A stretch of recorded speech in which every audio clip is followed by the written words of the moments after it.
Bonjour les âmes de la terre. Eh bien nous sommes dimanche aujourd'hui et donc nous sommes dimanche 7 janvier 2024 et c'est donc la vidéo spiritualité. Je vais reprendre le mercredi les vidéos que j'avais commencé à faire et je vais reprendre un rythme plus régulier dans la production des vidéos et de ce que j'ai à vous transmettre. Alors aujourd'hui c'est la vidéo spirituelle et j'ai envie de vous parler de ce qui est, on va dire, vibratoire.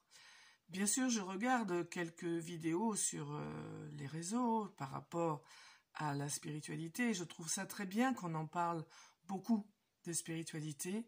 Ça me semble vraiment bien comme énergie.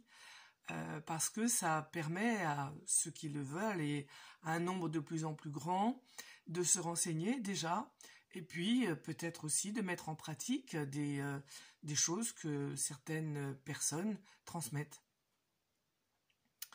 Donc il y a du bon et puis du moins bon, mais avec l'intuition et avec le ressenti, c'est à vraiment chacun de sentir qu'est-ce qu'il veut garder, qu'est-ce qu'il veut essayer. Et pour moi, rien de tel que l'essai. Si l'essai garantit un résultat concluant, eh bien on peut continuer sur ce chemin qui est proposé. Pour moi, l'important, c'est effectivement comment je me sens par rapport à ce qu'on me dit, par rapport à ce que j'entends, à ce que je reçois, comment je me sens lorsque j'entends déjà ce qui m'est dit. Est-ce que c'est bon pour moi? Est-ce que ça résonne bien à l'intérieur de moi? Ou est-ce que ça me gêne un peu? Ou est-ce qu'il y a des choses qui vont pas très bien dans ce que j'entends? Et pour moi, personnellement, tout doit être positif. S'il y a la moindre petite chose qui me va pas, qui me dérange, ça n'est pas bon.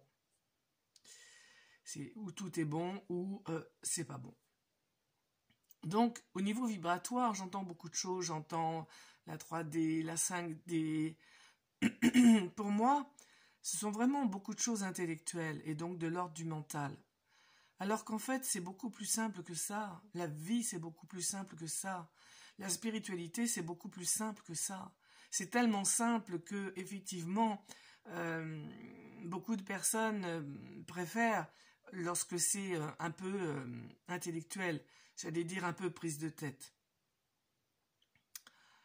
Et en fait, dans les faits, vibrer haut, c'est quoi? C'est très simple. C'est être dans la joie, être dans des choses positives, être dans la paix, dans la sérénité, dans l'enthousiasme, dans la bienveillance. Voilà, c'est tous ces synonymes veulent dire la même chose. Et pareil, moi je prends souvent l'exemple d'un enfant qui a 2 ans, 3 ans, si on le regarde, si on le laisse tranquille, s'il n'a pas été, on va dire, abreuvé d'injonctions, de système SAP, culpabilisation, définition, vous avez les caractéristiques dans les vidéos de la méthode Esper. Donc si l'enfant, il a été laissé tranquille, qu'il n'a pas été, on va dire, contraint, si vous regardez un enfant, comment il est? Il joue, il s'amuse, il court, il va, il vient, il est libre. Voilà, c'est ça, libre aussi fait partie des vibrations qu'on appelle des hautes vibrations. Et donc, c'est très simple. Il suffit simplement de retrouver cet état d'enfant, de le retrouver. Et c'est vrai, il s'agit aussi d'un apprentissage, d'enlever tout ce qui a été surajouté, les couches qui ont été mises par-dessus cet état d'innocence, de joie, de pureté, et de retrouver ça. Alors on va le retrouver en étant adulte, c'est d'autant plus intéressant que lorsqu'on était enfant, et que cet état de liberté, de totale, on va dire, joie, enthousiasme, curiosité, a été donc recouvert et castré et empêché, et que quand on est enfant, on ne peut pas faire autrement que d'être perturbé par on va dire, ces mécanismes qu'on nous envoie et qui font que, en tant qu'enfant, on est vulnérable et on ne sait pas ce qui est bon pour nous. Parce que cette relation, ce lien avec le divin que nous sommes, il est fragile. Comme il n'est pas conscientisé par les adultes qui nous accompagnent, puisque eux-mêmes l'ont perdu, eh bien l'enfant lui aussi, il le perd. Alors au début, il comprend pas très bien parce qu'il est encore avec ce lien-là. Et donc, ça fait une espèce de dissonance, une espèce de dichotomie entre ce qu'il ressent à l'intérieur qui est que amour, et puis ce qu'on lui propose à l'extérieur qui va en contradiction avec le ressenti d'amour. Parce que l'amour, c'est quoi en fait? L'amour, c'est accepter l'autre tel qu'il est. Si je suis dérangée par ce que fait l'autre, ce que dit l'autre, bien sûr que je peux lui dire. Mais la base de la façon de lui dire, c'est l'amour, parce que c'est l'amour qui est. Donc, si vous voulez, un enfant qui n'est pas perturbé par ce que j'appelle, moi, le système simple, c'est plus court, eh bien, l'enfant, si on le regarde, il est rieur. Il joue, bien sûr, des fois il va être en colère parce qu'il essaye de faire un truc et puis ça marche pas, mais il est en colère. L'enfant, en fait, il vit à plein les émotions. Et les émotions, c'est pas mauvais. Qui dit que les émotions, c'est mauvais? Les émotions, c'est mauvais si on ne les vit pas, si on les refoule, si on nous dit tais-toi, ne pleure pas, sinon t'es pas un homme.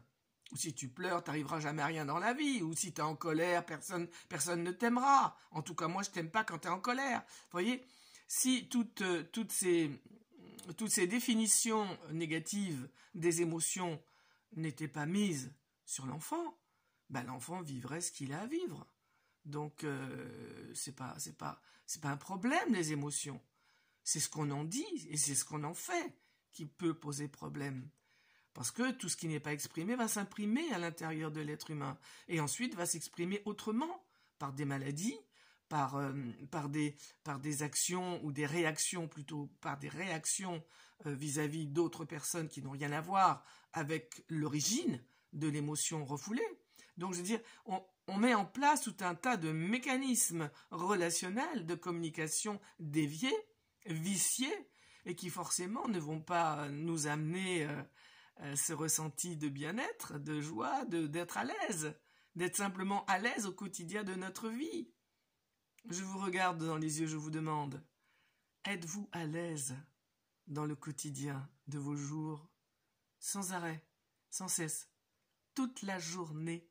Êtes-vous à l'aise? Avez-vous ce ressenti d'être à l'aise? S'il n'est pas là, ce ressenti, ça va être intéressant de regarder comment se fait-il qu'il ne soit pas là. Comment se fait-il que vous n'avez pas accès toute la journée à ce ressenti à l'aise? Car en vérité, c'est ça, l'être humain. Il est à l'aise. Prenez un enfant.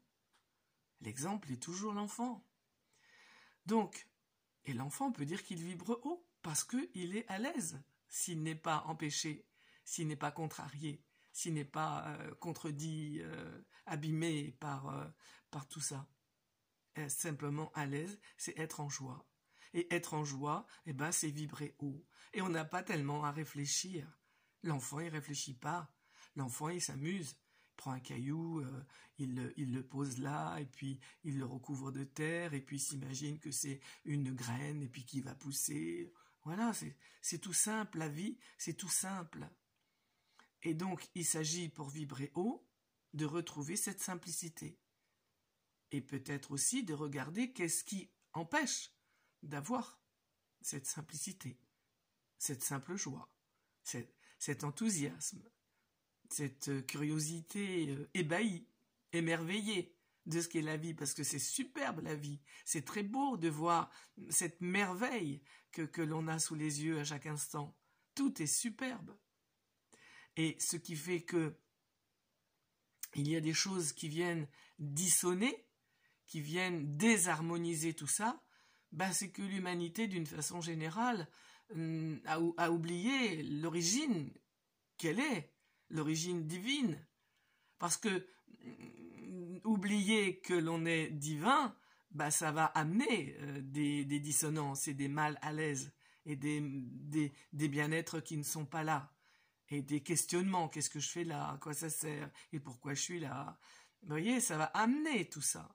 Alors que lorsqu'on est bien, lorsqu'on est à l'aise, est-ce qu'il y a des pensées qui viennent dans la tête? Non. On est dans l'action, au moment le moment. Et ce moment présent dont on nous parle beaucoup et qui est très agréable à sentir, eh ben on l'est. Regardez un enfant. L'enfant, il n'est que dans le moment présent. Il n'est pas du tout à réfléchir à hier, à demain, à peut-être, qu'est-ce que je vais faire. Non, il est au moment où il vit. Et l'être humain, lorsqu'il est, on va dire, dénué de pensées, de croyances, d'idées, il est aussi dans une totale liberté, une liberté d'être. Et c'est ça qui est intéressant. C'est pas tellement de réfléchir et de se poser des questions et comment je fais, et pourquoi, et vibrer haut, et la 5D, la 3D, et les archontes, et les entités, et tout ça, ça prend la tête. Et est-ce que c'est nécessaire? Est-ce que c'est nécessaire de juger, d'interpréter, de critiquer, de dévaloriser, d'amoindrir? Est-ce que c'est nécessaire?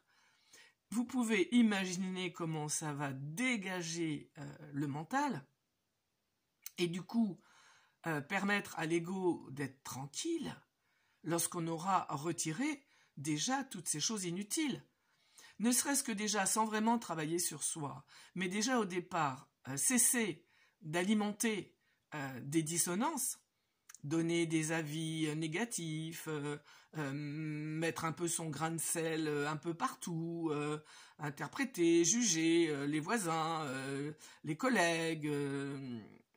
Ouais, quand on va arrêter ça déjà, quand on va être juste dans l'accueil des différences, des gens qui pensent comme ci, des personnes qui agissent comme ça, quand on est juste dans l'accueil, il n'y a rien qui vient dans la tête.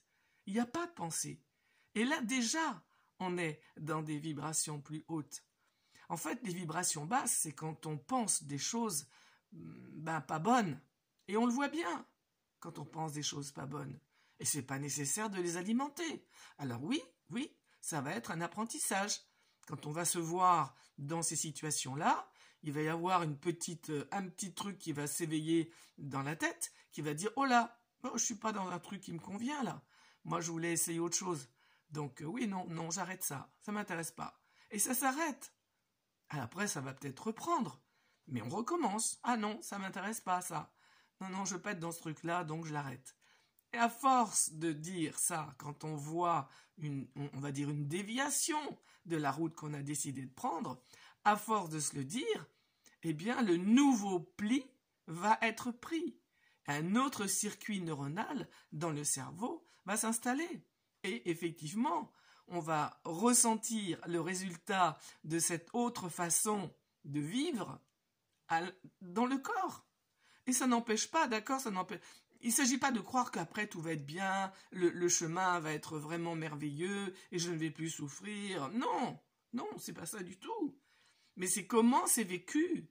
Si j'ai mal quelque part, c'est comment c'est vécu. Le fond de mon être, il est comment par rapport à ça? S'il est dans l'accueil, il est dans l'accueil. Et la souffrance n'empêche pas la joie. Eh oui, c'est comme ça. Donc voilà, je voulais dire ça par rapport à vibrer haut, par rapport à la 3D, la 5D. Si on veut vraiment la liberté, je pense que tout être humain a envie. C'est même pas une envie, ça fait partie de ses attributs. La liberté, c'est l'être. Et donc, si effectivement on veut sentir cette liberté d'être, oui, il s'agit d'être conscient de ce qui l'empêche. Et puis oui, peut-être, mais c'est même pas peut-être, oui, se faire accompagner. Lorsque vraiment je vois qu'à l'intérieur de moi, il y a quelque chose qui fait interférence, qui fait parasite, et que je n'arrive pas à m'en détacher, eh bien je vais me faire aider. Et là, si vous avez besoin de moi, je suis là pour vous permettre d'écouter, de vous connaître, d'apprendre de vous, de voir un peu qu'est-ce qui fait que il y a un empêchement à la joie. Donc voilà, on va faire une toute petite présence à soi-même, parce que j'aime ça le dimanche, que pouvoir vous accompagner si vous le voulez là-dedans. Et pour ça, eh bien on va... Et là encore, c'est très simple, hein. C'est pour ça que je n'utilise pas le mot méditation. Non, c'est une présence à soi-même. Si cette présence à soi-même, on peut la faire à n'importe quel moment de la journée, quand j'épluche mes pommes de terre, même quand je vais me balader, ou même quand je vais aux toilettes, ou quand je fais n'importe quoi, ou quand je vous parle. Si cette présence à soi-même, ce qui est vu, ce qui voit, ce qui se passe, ce témoin peut s'installer tout le temps, mais c'est bien.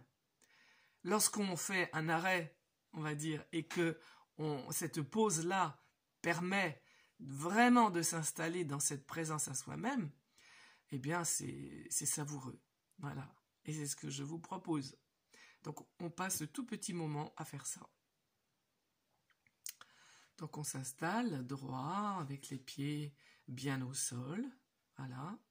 On pose ses mains peut-être sur ses cuisses pour installer une stabilité. Et puis on ferme les yeux et on va s'appuyer, se poser sur la respiration.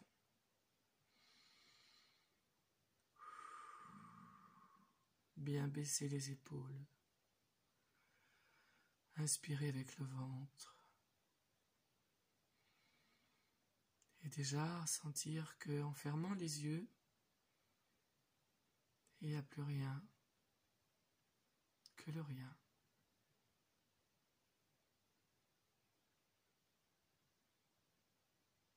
Et s'installer dans ce rien.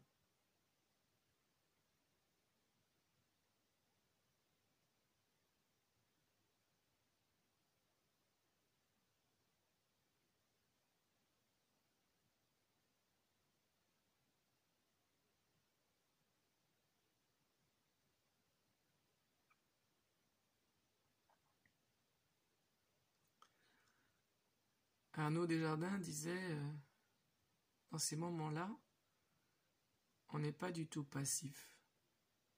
Au contraire, on est passivement actif. C'est-à-dire, on est en état de veille. On ne s'endort pas. On ne se laisse pas aller. On reste présent. On est activement passif et passivement actif. On est à la pointe du lâcher-prise. Et on est à la pointe de la présence au soi que nous sommes. C'est cet état qu'il s'agit de sentir.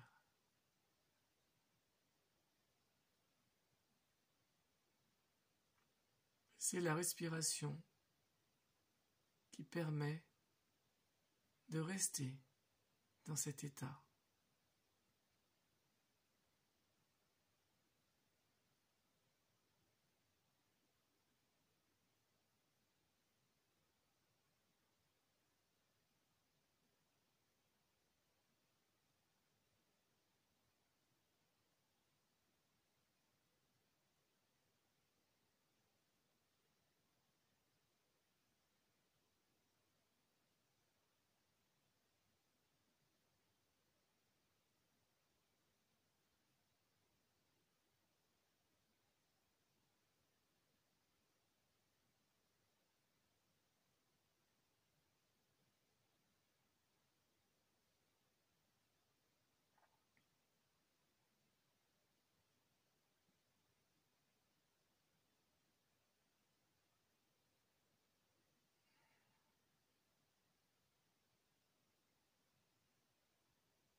Pendant l'inspire, je prends tout le bon qui je suis.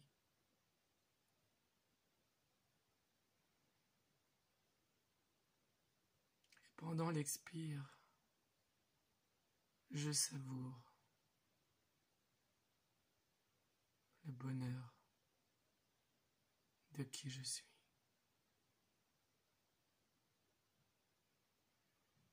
Je prends, je savoure.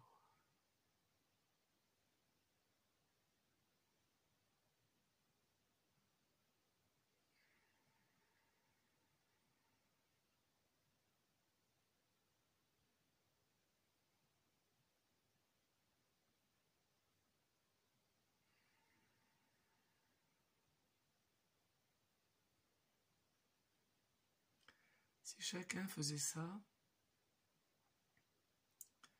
eh bien, cela permettrait à l'énergie globale de pouvoir se dynamiser, s'égayer,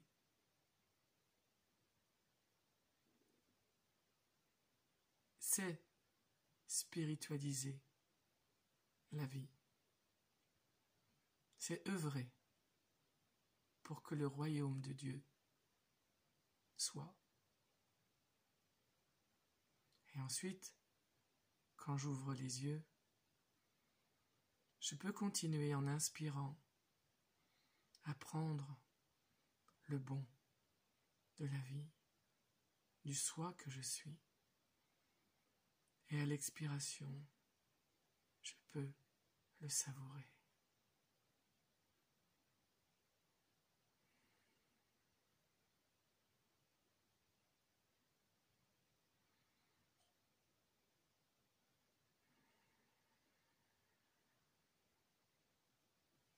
Voilà, on va remettre de l'énergie dans le corps. On va réincorporer cette enveloppe. Et je vais vous souhaiter un bon dimanche. Et puis je vous dis peut-être à mercredi prochain où je vais reprendre les vidéos, soit les vidéos méthode Esper, soit les vidéos développement transpersonnel. Voilà, à bientôt!